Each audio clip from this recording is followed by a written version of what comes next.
திருச்சிற்றம்பலம். அருட்பெருஞ்சோதி அருட்பெருஞ்சோதி தனிப்பெரும் கருணை அருட்பெருஞ்சோதி. அருட்பெருஞ்சோதி அருட்பெருஞ்சோதி தனிப்பெரும் கருணை அருட்பெருஞ்சோதி.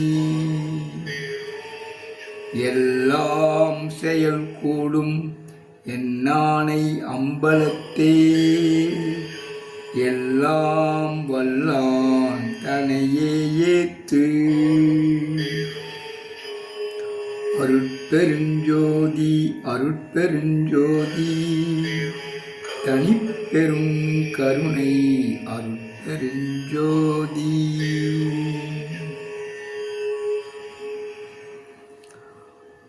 அன்பெனும் பிடியுள் அகப்படும் மலையே, அன்பெனும் குடில் புகும் அரசே. அன்பெனும் பிடியுள் அகப்படும் மலையே, அன்பெனும் குடில் புகும் அரசே. அன்பெனும் வளைக்கூட்படுபரம் பொருளே, அன்பெனும் கரத்தமரமுதே. அன்பெனும் வளைக்கூட்படுபரம் பொருளே, அன்பெனும் கரத்தமரமுதே. அன்பெனும் பிடியுள் அகப்படும் மலையே, அன்பெனும் குடில் புகும் அரசே. அன்பெனும் கடத்துள் அடங்கிடும் கடலே, அன்பெனும் உயிர் ஒளிர் அரிதே. அன்பெனும் கடத்துள் அடங்கிடும் கடலே, அன்பெனும் உயிர் ஒளிர் அரிதே. அன்பெனும் பிடியுள் அகப்படும் மலையே, அன்பெனும் குடில் புகும் அரசே.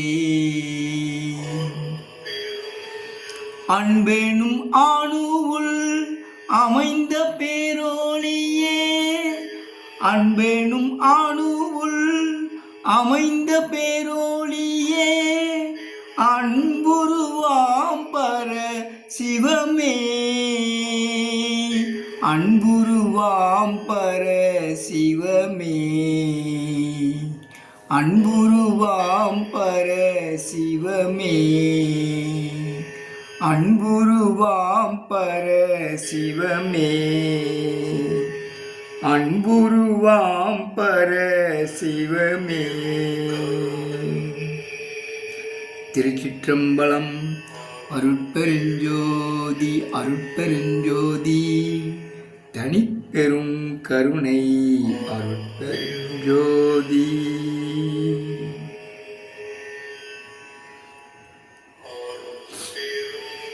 ஐயா, இன்று ஜீவகாருண்ய ஒழுக்கம் என்ற தலைப்பில்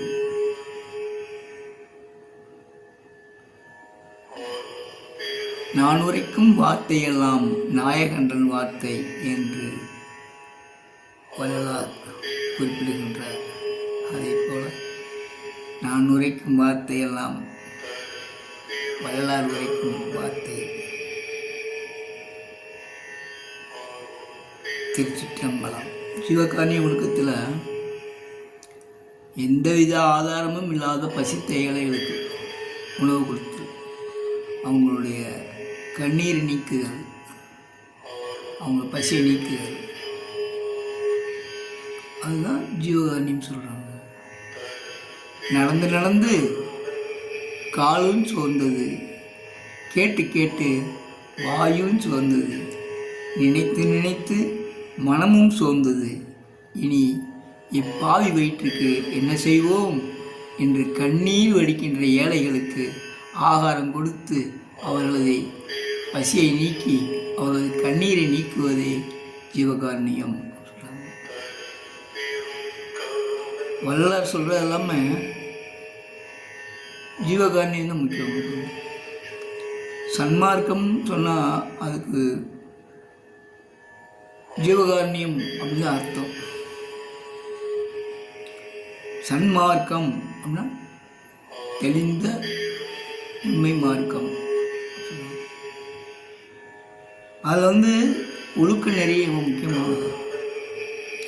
ஒழுக்க நெறியில் அவர் சொல்கிற முக்கியமான கேட்டிங்கன்னா புலால் மறுத்தல், மாமிசம், முட்டை, மீன், மாமிசம் மாதிரி எந்தவித மாமிச வகைகளும் உண்ணக்கூடாது. முதல் விதிமுறை. இந்த விதிமுறைகள் கடைபிடிச்சாதான் அவங்க சன்மார்க்கத்துக்கு உரியவர்கள், தகுதியானவர்கள். அதே ஐயா சொல்கிறாங்க, உலை தவிர்த்தவர் மட்டுமே என்னுடைய உறவினத்தார் சொல்கிறாங்க, மற்றவங்க வேற இனத்தாருன்னு சொல்கிறாங்க. யாரும் மாமிசம் தவிர்த்திருக்காங்களோ, முட்டை, மீன், மாமிசம் சாப்பிடாமல் இருக்காங்களோ அவங்க தான் என்னோட உறவினத்தார்கள். மற்றவங்க புற இனத்தார், வேற இனம். அது மனுஷன் என்ன, மிருகங்கள் தான் மாமிசம் சாப்பிடுது, மனுஷனும் சாப்பிட்றான். மனுஷன் 6 அறிவு உள்ளவன். 6 அறிவு இருக்கிறனால ஆடு மாடுகள் அடித்து சாப்பிட்டுட்டு இருக்காங்க.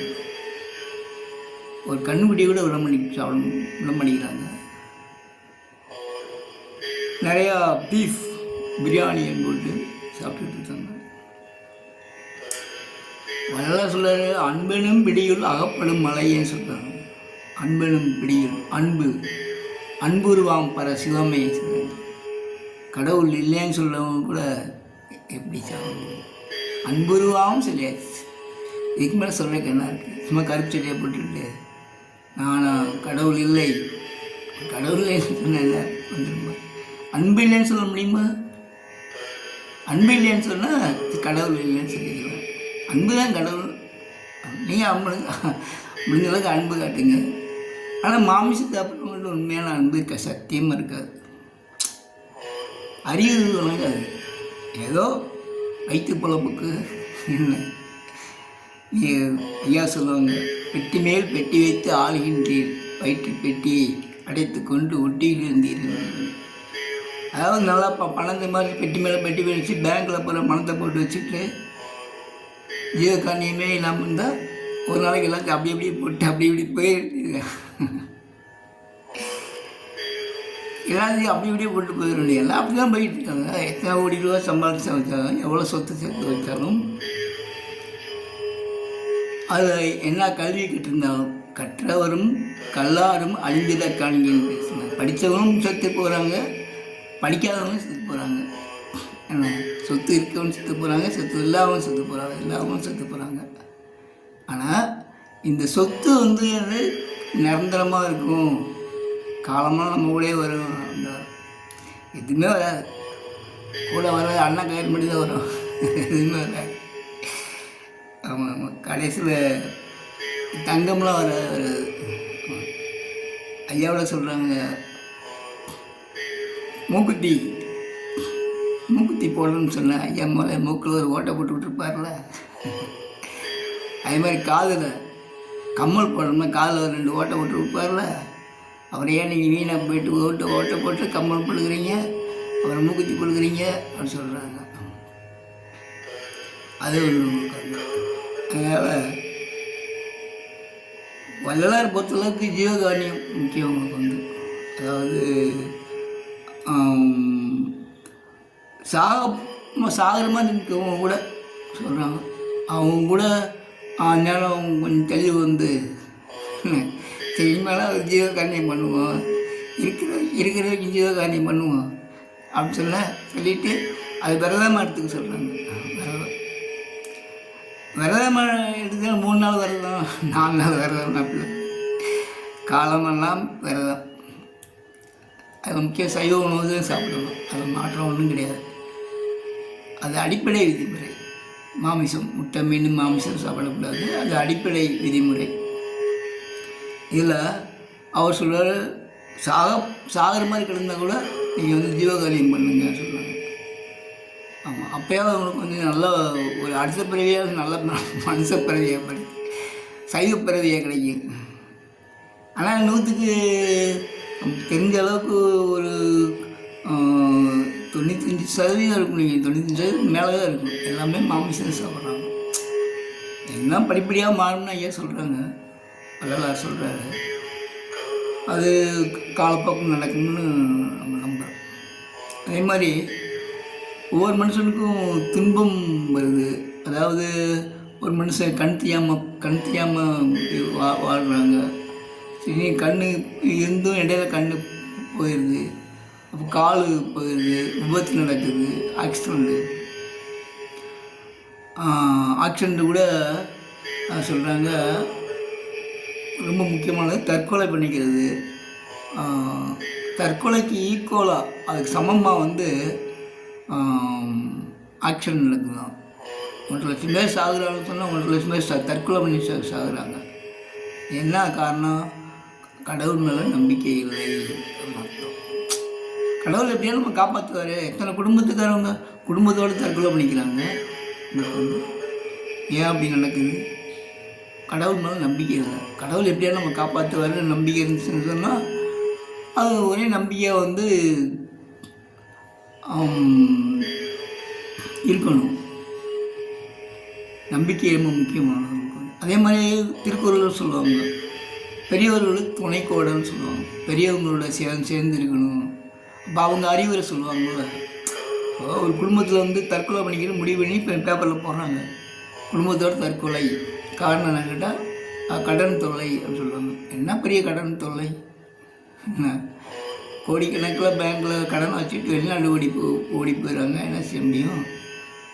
பணம் வந்து அன்பாக, ஐயா உண்மையிலே பணம் இல்லை, கொடுத்துட்றேன், உங்கள் பணம் இல்லைன்னு சொல்லலை, கொஞ்சமாவது கொடுத்துறேன், குடும்ப சூழ்நிலை அப்படி இருக்குது அப்படின்னு சொன்னால் யாரும் கேட்காம இருக்க மாட்டாங்க. இல்லைன்னா என்ன செய்ய முடியும்?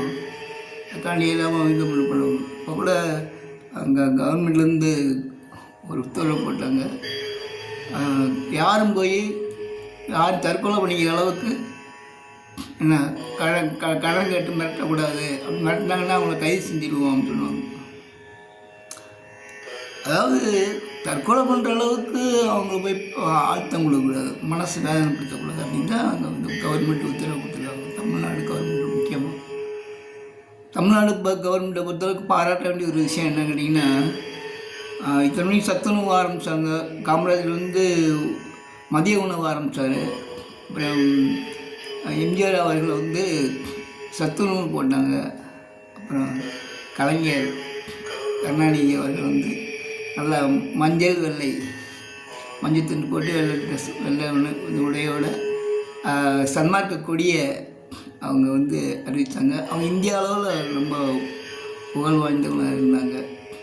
சோனியா காந்தியோட கூட அவங்க கூட்டு வச்சுருக்காங்க, இன்றைக்கி வரைக்கும் வச்சுருக்காங்க. ரொம்ப சந்தோஷம்.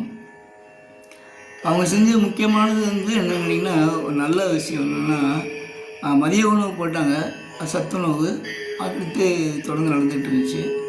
இப்போ மு.க. ஸ்டாலின் அவர்கள் வந்து இன்றைக்கி வந்து அதாவது ஆரம்பப்பள்ளி மாணவ மாணவிகளுக்கு வந்து காலையிலே உணவு கொடுக்குறாங்க. காலையில் இலவச உணவு கொடுக்குறாங்க. அது ரொம்ப சந்தோஷமான விஷயம். ஏன்னா இது வரைக்கும் எந்த முதலமைச்சரும் யாருமே செஞ்சதே கிடையாது. உங்களுக்கு வந்து யாருமே செஞ்சதில்லை. அது ஒரு பெரிய ஒரு காரியம் செஞ்சுருக்காங்க. அது ரொம்ப நான் அதை வந்து அவங்கள வணங்கி வரவேற்கிறேன். இன்று போல் என்றும் வாழ்க சொல்கிறேன். அதனால தான் அவர் நல்லா திடகாத்திரமாக இருக்கிறாரு. அவர் இன்றைக்கி வரைக்கும் ஆள் இல்லை. நான் கூட நினச்சே பார்க்கல மு.க. ஸ்டாலின் இந்தளவுக்கு செய்வார்னு சொல்லி. அது வந்து நான் சொல்கிறேன், எவ்வளோ நல்லது செஞ்சுருக்காரு. அது முக்கியமானது ஆரம்பப்பள்ளி மாணவ மாணவிகளுக்கு வந்து காலை உணவு கொடுத்தல் அப்படின்னு சொல்லியிருக்காங்க. அது முக்கியமானது. அது பாராட்ட வேண்டிய விஷயம். அது ஏன்னா அதில் ஏழைகள் இருப்பாங்க. கொஞ்சம் சாப்பிட்டா இன்னும் நல்லா நல்லா இருக்கும். பொதுவாக வந்து ஐயா சொல்கிற ஜீவகாணிங்கிறது அது நம்மளுக்கு வந்து இப்போ ஒரு 100 பேருக்கு விருந்து வைக்கணும்னு வச்சுக்கோங்க. அதில் ஒரு 10 பேராவது பசித்த இலைகள் இருப்பாங்க. அவ்வளோதான். 90 பேர் விருந்து சாப்பிட்டாலும் 10 பேராவது பசித்த இலைகள் கட்டாயம் இருப்பாங்க. ஒரு கல்யாணம் நடக்குதுன்னு சொன்னால் விருந்து வைக்கிறாங்க, மாபெரும் விருந்து வைக்கிறாங்க. இப்போ கோயில்களில் கூட விருந்து வைப்பாங்க. விருந்து வச்சாங்கன்னு கேட்டிங்கன்னா அதில் அப்படி தான் ஒரு 100 பேர் சாப்பிட்றாங்கன்னா 10 பேராவது பசித்த இலைகள் சாப்பிடுவாங்க. அது வந்து பொதுப்படையாக ஆயிடுது அவங்களுக்கு வந்து. ஆனால் வரலாறு சொன்னால் முக்கியத்துவம் கொடுக்க சொல்கிறாங்க. ஜீவகணியத்தில் வந்து எந்தவித ஆதாரமும் எந்த வழியும் இல்லாமல் இருக்கக்கூடிய பசித்த இலைகள், அது மாதிரி ஊனமானவங்கள், கண் தெரியாதவங்க, சரிங்களா, அதை சொல்கிறாங்க. நம்ம வந்து இந்த நல்லா இருக்கவங்களே பசியோடு படுத்திருக்காங்க. நமக்கு வந்து கண்ணு தெரியல, ஊனமாக இருக்கும், உடல் நோய் வாய்ப்பட்டிருக்கோம். என்ன நமக்கு எப்படி யார் நமக்கு சாப்பாடு கொடுக்க போகிறா அப்படின்னு சொல்லி கண்ணீர் விடுற ஏழைகளுக்கு வந்து எந்த வழியும் இல்லாமல் கண்ணீர் விடுற ஏழைகளுக்கு வந்து உணவு கொடுத்து அவங்க கண்ணீரை மாற்றுவதே ஜீவகாருண்யம் அப்படின்னு சொல்கிறாங்க. அது மாதிரி இப்போ இந்த ரேஷனில் வந்து அரிசி போடுறாங்க. அது பாராட்ட வேண்டிய விஷயம். இலவச அரிசி தான். எத்தனையோ கோடான கோடி மக்கள் வந்து இலவச ரேஷன் அரிசி நம்பி வாழ்ந்துட்டு இருக்காங்க. ஆமாம், அதை நம்பி நிறையா பலன் பெறாங்க. உண்மையால பாராட்ட வேண்டிய ஒரு ஜீவகாருண்யம் இருக்கும். இது வந்து பொதுவாக என்ன கேட்டிங்கன்னா, கடவுளுங்கிறது வந்து வானத்திலேயோ எல்லா பக்கம் இருக்கிறார், அதில் ஒன்றும் மாற்றம் ஒன்றும் இல்லை. ஆனால் என்ன சொல்கிறாங்க, கடவுள் மனிதர்களிடத்தில் காரியப்படுகின்றார் அப்படின்னு சொல்கிறாங்க. மனிதன் தான் வந்து எவ்வளோ உலகத்தில் நல்ல விஷயம் நடந்துகிட்ருக்கு. உங்களுக்கு தெரியும். அவங்களுக்கு வந்து நல்ல விஷயத்துக்கு நடக்கிறதுக்கு காரணம் எல்லாமே கடவுள் தான் காரணம். கெட்ட விஷயங்கள் நடக்கிறதுக்கு காரணமாக அவங்க ஊழ்வினை. அதாவது ஐயா சொல்லுவாங்க, ஒரு மனுஷன் கஷ்டப்படுறான்னு சொன்னால், ஒருத்தர் ஊனமாக பிறக்கிறான், கண் தெரியாமல் இருக்கிறாங்க. கண் தெரியாமல் எவ்வளோ பேர் இருக்கிறாங்க உங்களுக்கு தெரியும். பிச்சையோட இருப்பாங்க, ஒரு சிலர் பற்றி இருப்பாங்க. ஆனால் அந்த மாதிரிலாம் இருக்கும். ஒரு சிலர் அந்த பாட்டு படிச்சுட்டுலாம் காசு கேட்பாங்க. அதெல்லாம் அவங்க ஊழ்வினை இருந்தாலும் அதெல்லாம் ரொம்ப பரிதாபத்துக்குரியது. நீங்கன்னா கண்ணை மூடி பாருங்கள், கண் இல்லாமல் இருந்தால் எப்படி இருக்குன்னு சொல்லி. எனக்கு கூட ஒரு விருப்பம். முக ஸ்டாலின் அவளுக்கு வந்து ஒரு வேண்டுகோள் விடுக்கிறேன். நீங்கள் வந்து முதல் உரிமையை 1000 ரூபா கொடுக்குறீங்க, கண் தெரியாதவங்களுக்கு முதல் முக்கியத்துவம் கொடுங்க அப்படின்னு சொன்னேன் நான். அவங்களுக்கு 1000 கொடுக்குறீங்களே, இவங்களுக்கு 10,000 கூட கொடுக்கலாம்ல. அதான் சொல்கிறேன், அவங்களுக்கு முதல் முக்கியத்துவம் கொடுக்கணும், கண் தெரியாதவங்களுக்கு. ஏன்னா நிறைய பேர் பிச்சை எடுக்கிறாங்க, கஷ்டமாக தெரியுது ரொம்ப. அதை தயவுசெய்து கண் தெரியாதவங்களுக்கு முக்கியத்துவம் கொடுங்க. இங்கே வந்து இந்த நான் செல் மூலமாக நான் உங்களுக்கு வேண்டி கேட்டுக்கொள்கிறேன். இன்னும் நீங்கள் நல்லா இருப்பீங்க, அவ்வளோதான். அருட்பெருஞ்சோதி அருட்பெருஞ்சோதி தனிப்பெரும் கருணை அருட்பெருஞ்சோதி. அதே மாதிரி பகல்காம் அப்படி ஒரு முக்கியமான விஷயம். அது ஜம்மு காஷ்மீர் பக்கத்தில் பகல்காம் அப்படிங்கிற இடத்துல சுற்றுலாத்தலத்தில் வந்து நிறைய பேர் இந்த மடையர்கள், அவங்க மடையர்கள்னு சொல்லணும். மடையர்கள் பயங்கரவாதிகள் இல்லை, மடையர்கள் பயங்கரமான அப்படின்னு சொல்லலாம், பயங்கரமான மடையர்கள்னு சொல்லலாம். இந்த பயங்கரவாத மடையர்கள் வந்து 26 பேரை சுட்டு கொண்டாங்க. ஈவு இறக்கம் இல்லாமல், இறக்கம்ங்கிறதுக்கு சுத்தமாக இடமே கிடையாது. ஆனால் என்ன கேட்டிங்கன்னா, ஒரு பந்தை வந்து நம்ம மதில் எரிஞ்சோம்னா திருப்பி நம்ம மேலே விழுது. அந்த மடையர்களுக்கு அது தெரியல. இன்றைக்கி 4 வருஷத்துக்கு செஞ்சுட்டு ஓடிட்டாங்க என்ன. ஆனால் எப்படி ஒரு 100 பேரை சுற்றிருப்பாங்க. இப்போ வந்து திருப்பி இந்தியா வந்து பாகிஸ்தான் தாக்குதல் பண்ணாங்க. அதனால் வந்து அங்கே 100 பேராக குறைஞ்சது 100 பேர் செத்துருப்பாங்க. அவன் 4 பேர் சொல்லி 26 பேரை கொண்டாங்க. 100 பேர் செத்துருப்பாங்க. 100 பேர் செத்துருப்பாங்க, பலர் காயமடைஞ்சிருப்பாங்க. இங்கேயும் பல பேர் காயமடைஞ்சிருப்பாங்க. அது தொடர்ந்து நடந்துகிட்டே இருந்திருக்கும். ஆனால் அவங்க செஞ்சது, அதாவது தன்னுயிர் நீப்பினும் செய்யற்க தான் பிரிது இன்னுயிர் நீக்கும் வினை அப்படின்னு சொல்கிறாங்க. தான் உயிர் போனால் கூட பரவாயில்ல, மற்ற உயிரில் கொல்லாதீங்கன்னு சொல்கிறாங்க திருக்குறள். வள்ளலார் வந்து ஐயான்னு சொன்னால் திருவள்ளுவர் வந்து தாத்தா மாதிரி. ஆமாம், உலகே பிடித்த பெரிய பொக்கிஷம். நிறையா மொழிகளில் வந்து அது மொழிபெயர்த்திருக்காங்க. இதெல்லாம் வந்து படிக்காத மடையர்கள் வந்து பெரிய ஒரு பாவம் செஞ்சுட்டாங்க. அது பாவம் வந்து சும்மா விடாது. நமக்கு வந்து மாமிசம் திங்கிறவங்களே பாவம் விடாது. என்ன அது மனுஷனை சுட்டேன்னு சொன்னால் அவனை சும்மா விடவே விடாது. அவனுக்கு கட்டாயம் நிம்மதியாக இருக்கவே மாட்டாங்க. சாகிற வரைக்கும் தண்டனை அனுபவிச்சுக்கிட்டே இருப்பாங்க. இந்த பாருங்கள், பக்கத்து நாடு நம்ம பக்கத்து வீடு மாதிரி அன்பு ஆட்டி சந்தோஷமாக இருக்கலாம். அங்கேயும் பகை இங்கேயும் பகை. என்ன சுத்த என்ன செய்ய போகிறீங்க? ஜம்மு காஷ்மீரில் வந்து இன்னும் மேற்கொண்டு வந்து ஆக்கிரமிப்பு செஞ்சுட்டு இருந்தோம்னா மேற்கொண்டு பிரச்சனை தானே வரும். அன்பாக இருந்தால் இடத்த கூட விட்டுட்டு போயிடுவாங்கள்ல. சரி வச்சுக்கியா, நீ இவ்வளோ ஏக்கரை வச்சுக்கோ, தாராளம் வச்சுக்க, நான் அன்பளிப்பாக கொடுக்குறேன்னு சொல்லி பிரதமர் சொல்லிடுவார்ல. அவர் பிரதமர் சைவ உணவு சாப்பிட்றவர். அமெரிக்காவோட போய் கூட மீட்டிங் போகும்போது கூட அவர் சைவ உணவு சாப்பிட்டாரு. அதனால தான் அவர் 10 வருஷமாக ஆண்டுகிட்டு இருக்காங்க. எந்த மூலம் எந்த பிரதமர் இந்த மாதிரி தெரியல எனக்கு. 10 வருஷமாக இருக்கு, இன்னும் பல வருஷங்கள் இருப்பார். அவருக்கு தக்க பதிலடி கொடுத்தாரு. வந்து பதிலடினா வேறு வழி இல்லை. அது சொல்கிறேன்ல, யார் வந்து தடுக்கவே முடியாது. பந்து செவத்தில் இருந்தால் திருப்பி நம்ம மேலே படும். அதே மாதிரி தான் அவன் கொண்டுட்டு போயிட்டான். திருப்பி அது ரியாக்ஷன் இருக்குங்கள, எதிரி விளைவுகள். அந்த எதிரி விளைவு தான் திருப்பி தாக்கிடுச்சு. அவர் மோடி ஐயா சொல்லிட்டாங்க, சின்ன இருந்து பயங்கரவாதம் நடத்தினாலும் அது வந்து போர் தான், நாங்கள் எதுக்கும் பயப்படல, சரிங்களா? நீங்கள் அணுகுண்டு போட்டீங்கன்னா நாங்கள் எங்களுடைய அணுகுண்டு வந்து தீபாவளி பட்டாசு இல்லை அப்படின்னு சொல்லிட்டாரு அவர். என்ன அவர் என்ன செய்ய முடியும்? அதாவது எல்லா விஷயத்துக்கும் எதிரி விளைவுகள் ஒன்று இருக்குங்க. அது தெரியல. வந்து மாமிசம் சாப்பிட்டோம்னு சொன்னால் அதுக்குரிய எதிரி விளைவுகள் இருக்கும். சைவ உணவு சாப்பிட்டா தான் நல்லா அறிவு விளங்கும். அது தெரிய மாட்டேங்குது. அந்த மடையர்கள் வந்து கட்டாயம் சைவ உணவர்கள் இல்லைன்னு நமக்கு நல்லா தெரியும், சரிங்களா? உலகத்தில் வந்து போர்னால எவ்வளோ பேர் சாகுறாங்களோ அதே மாதிரி மத பிரச்சனைகள், நீ ஒரு மதத்தை சேர்ந்த நான் ஒரு மதத்தை சேர்ந்தவன், அப்படி அவங்கள பிரிவினை பண்ணிக்கிறது வேறுபாடு. அந்த வேறுபாடு உணர்ச்சி எப்படி வரும்னு கேட்டிங்கன்னா, உணவு பொதுவாக என்ன சொல்கிறாங்க கேட்டிங்கன்னா, என்ன உணவு சாப்பிட்றோமோ அதை வச்சு தான் மனது இருக்கும், சிந்தனை இருக்கும்னு சொல்கிறாங்க. மாமிசம் சாப்பிட்டனால தான் அவன் வந்து இங்கே வந்து சுட்டுட்டு போயிட்டான். ஆண்களாக பார்த்து சுட்டுருக்கான். எவ்வளோ அவன் வந்து இறக்கம் இல்லாதவன் பாருங்க.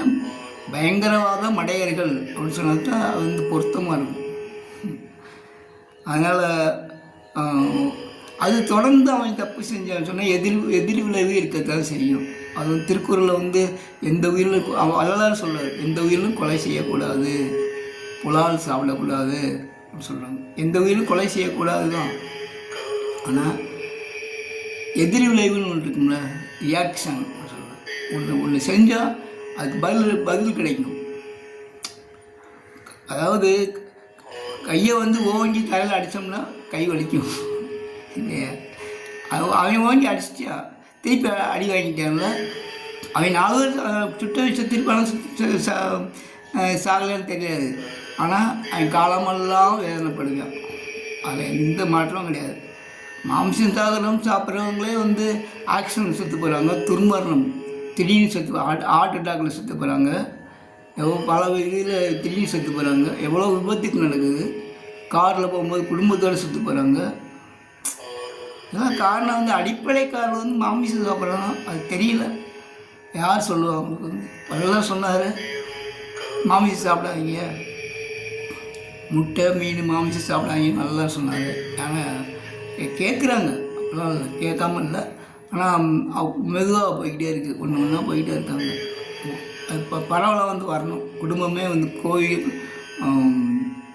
கோயிலாக இருக்கணும், குடும்பம் வந்து கோயில் மாதிரி இருக்கணும். கோயில்னால் சைவ கோயிலாக இருக்கணும். அது ஏன்னா எத்தனையோ கோயிலில் ஆடு மாடு வெட்டுற கோயிலெலாம் இருக்குது. அதை அது மாதிரி கடும் கோயிலை கண்டபோதெல்லாம் நான் பயந்தேன்னு சொல்லுவாங்க.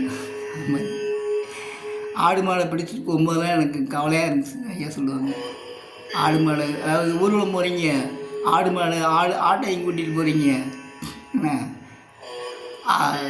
இந்த காது ஊத்துக்கெல்லாம் கட்டாயம் ஆடு வெட்டுவாங்க, சரிங்களா? காடு வெட்டுறதுக்கு ஆடு வெட்டுவாங்க, கோயிலுக்கு ஆடு வெட்டுவாங்க, பலியிடுவாங்க.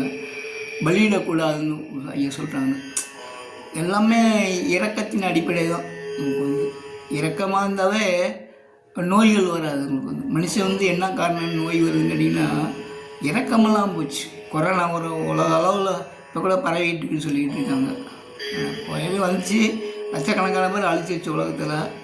ஏன்னா இப்போ வந்து இன்னும் இப்போ கொஞ்சம் பரவிக்கிட்டுன்னு சொல்கிறாங்க.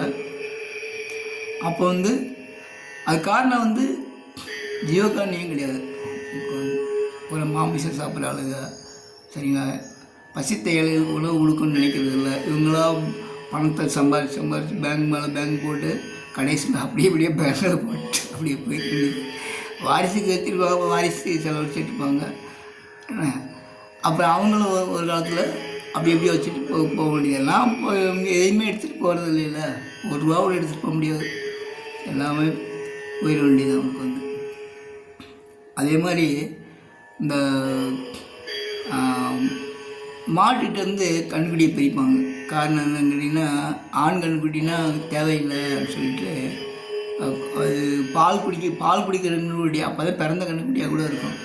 ஆண் கண்ணுக்குட்டியாக சரி இது இறைச்சி விற்றுருவோம் அப்படின்னு சொல்லி விற்றுறது.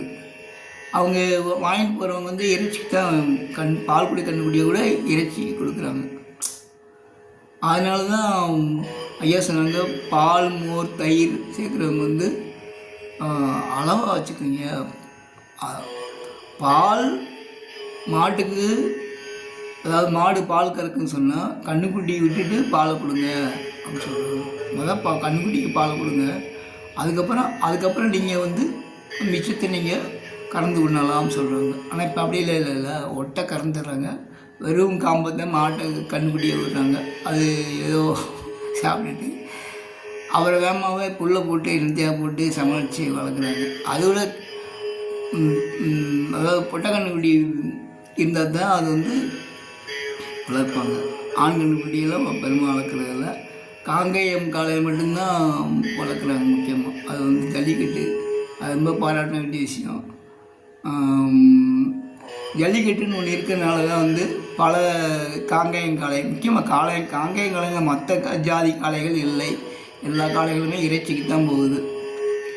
எல்லா காளைகளும் காப்பாற்றப்படுவது இல்லை, காங்கேயம் காளைகள் மட்டும்தான். ஏன்னா அந்த முதல்ல திமில் இருக்கும், அந்த திமிலை பிடிச்சி அவங்க தொங்கிக்கிட்டே போவாங்க வீரர்கள். மாடு பிடி வீரர்கள் கொஞ்சம் தூரம் தொங்கிட்டே போனால் நாங்கள் வீரன் அப்படின்னு சொல்லுவாங்க. சரி, அது வந்து அது ஒரு விளையாட்டுன்னு வச்சுக்கோங்க, விளையாட்டு தான், பிரச்சனை இல்லை. அந்த காங்கேயம் காளை மட்டும்தான் வந்து உங்களுக்கு வந்து இறைச்சி போகாமல் இருக்கு. அவங்களுக்கு வந்து மற்ற காளைகள்லாம் இறைச்சிக்கு போகுது, கரையாமல் போயிடும்.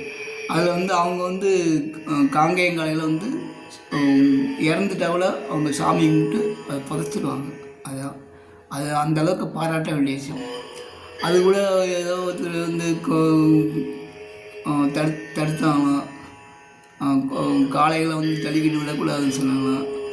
அப்புறம் பெரிய போராட்டம் நடந்து கடைசியில் கவர்மெண்ட்டு வந்து ஜல்லிக்கட்டு ஒப்புதல் வாங்கிட்டாங்க. ரொம்ப சந்தோஷம். அதெல்லாம் ஒரு விளையாட்டு தான், யாரும் இந்த காங்கேயம் காளையும் கொலை செய்கிறது கிடையாது. ரொம்ப சந்தோஷமாக தான் இருக்குது. அது மாதிரி மற்ற காளைகள் எல்லாமே இறைச்சிக்கு தான் போகுது. பசுமாடு என்ன கேட்டிங்கன்னா இருக்கிற வரைக்கும் பாலை கறப்பாங்க, அப்புறமா இறைச்சிக்கு தான் போகும். அப்போ அடிமாடுக்கு தான் போகும். காலமெல்லாம் பால் குடித்த பாவிகள், மனித பாவிகள், என்ன இறைச்சி திங்க, முக்கியமாக இறைச்சி திங்கக்கூடிய மனித பாவிகள் வந்து அந்த பாலையும் குடிச்சுட்டு மாட்டையை அடித்து சாப்பிட்ருவாங்க. அது மட்டும் இல்லை, கண்ணுக்குட்டியை அடித்து சாப்பிடுவாங்க. இப்படியே நடந்துகிட்டு இருக்கு. இப்போ மட்டும் நடக்கலை, காலமெல்லாம் நடந்துகிட்டு இருக்கு. யார் என்ன செய்ய முடியும்? நல்லது சொல்லுவாங்க, ஐயா அப்படி போங்க, சைவ உணவு சாப்பிடுங்க, மாமிசம் சாப்பிடாதீங்க, முட்டை கூட சாப்பிடாதீங்க, சைவ உணவு காய்கறி சாப்பிடுங்க. எவ்வளோ காய்கறிகள், எத்தனை பயிர் வகைகள், பருப்பு வகைகள், இந்த வகைகள் அவங்களுக்கு பத்தாதா? அவங்களுக்கு உங்கள் வயிற்றுக்குள்ளே பத்தாதா? ஏன் பணத்தை திங்கிறீங்க? அப்படின்னு வள்ளலார் சொல்கிறார். அதே மாதிரி இறந்தவர்கள் எரிக்காதீங்கன்னு சொல்கிறாங்க. இந்தியாவில் மட்டும்தான் எரிக்கிறாங்க, அது எங்கேயுமே எந்த மதத்துலையுமே எரிக்கிறது கிடையாது, எல்லாமே புதைக்கிறாங்க. கிறிஸ்துவ மதம், முஸ்லீம் மதம் எல்லாமே அவங்க இறந்தவங்க புதைக்கிறாங்க. உங்களுக்கு முக்கியமானது. ஆனால் இந்துக்கள் மட்டும்தான் பெரும்பாலும் எரிக்கிறாங்க. அதுதான் அவங்களுக்கு இந்துக்கள்லேயும் புதைக்கிறவங்களும் இருக்கிறாங்க, எரிக்கிறவங்களும் இருக்காங்க. ஆனால் எரிக்க வேணாம்னு சொல்கிறாங்க. எரிக்கிறது சுட்டாலும் சுடுமது கண்டு உமது உடம்பு துடியாதோ அப்படின்னு சொல்கிறாங்க. அதாவது அந்த பிணத்துக்கு சுட்டால் கூட அந்த பிணத்துக்கு சுடத்தானே செய்யும். ஆன்மா வெளியே போயிடுது, ஆனால் அந்த பிணத்துக்கு சுடத்தானே செய்யும் சொல்கிறாங்க. உண்மையிலேயே நமக்கு அப்புறம் சந்தோஷமான விஷயம் என்ன கேட்டிங்கன்னா, ஆன்மா என்றைக்குமே அழியாது. அது பகவத்கீதையில் சொல்லியிருக்காங்க, ஆன்மா என்றைக்கும் அழியாது சொல்லியிருக்காங்க. அது அவங்க சொல்கிற பகவத்கீதையில் என்ன கருத்து கேட்டிங்கன்னா, ஆன்மா இன்னைக்கு அழியாது, ஆனால் அந்த உடம்பை நீ கொன்று. ஏன்னா எதிரி கொலை செய்யக்கூடாதுங்கிறது ஒன்று. அது என்ன விஷயம் கேட்டிங்கன்னா, ஆன்மா என்றைக்கு அழியாதுன்னு கருத்து சொல்லலாம். ஒரு ஆன்மா இருக்குன்னு சொன்னால் எக்காலத்துக்கும் அழியாதான். இதுக்கு முன்னாடி எத்தனை பிறவிகள் எடுத்தோமோ, அதாவது இடைவிடாத பிறவிகள் தான். புதுசாக எந்த ஆன்மாவும் உருவாக போகிறது இல்லைன்னு ஐயா சொல்லிட்டாங்க. இத்தனை ஆன்மாக்கள் இருக்குன்னு அது வரைமுறை இத்தனைன்னு சொல்ல முடியாது. இத்தனை ஆன்மாக்கள்ங்கிறது ஏற்கனவே இருக்குது, எக்காலத்துக்கும் இருக்கும், இருக்கிறது. அந்தளவுக்கு சந்தோஷம் தான். யாருமே இறந்தவங்க அப்படியே அழிஞ்சு போகிறது கிடையாது.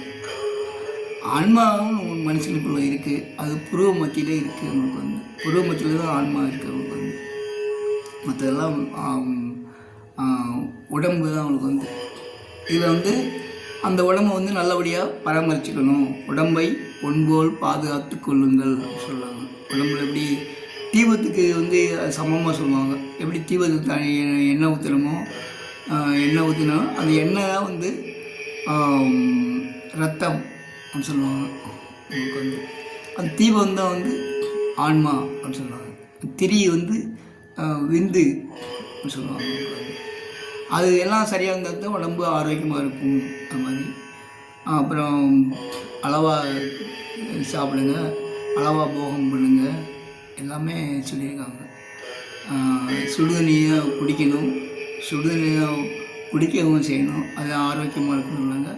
அது மாதிரி அதிகாலையில் 3லேருந்து 5 வரைக்கும் பிரம்ம முகூர்த்தம் ஏற்கனவே கேள்விப்பட்டதுன்னா அது ஐயாவும் வலியுறுத்தியிருக்காங்க. அதிகாலை எந்திரிச்சா தான் உங்களுக்கு நோய்கள் இல்லாமல் இருக்குன்னு சொல்கிறாங்க. அதிகாலையில் நீங்கள் எந்திரிச்சிட்டிங்கனாவே உங்கள் நோய்கள் படிப்படியாக குணமாகும் சொல்கிறாங்க. உங்களுக்கு இப்போ அதிகாலை எந்திரிச்சு இவங்க மாமிச வேலையை பார்த்துட்டு இருந்தாங்கன்னா அது சரிப்படாது. அதிகாலை எந்திரிச்சு முக்கியமான ஒரு முயற்சியில் இருக்கணும். அதனால் தயவுசெய்து துணை கொள்ளுன்னு சொன்ன மாதிரி யாராவது பெரியவங்க துணை இருக்கணும். நீங்கள் ஒன்று திருக்குறளை உங்களுடைய துணையாக வச்சுக்கலாம்.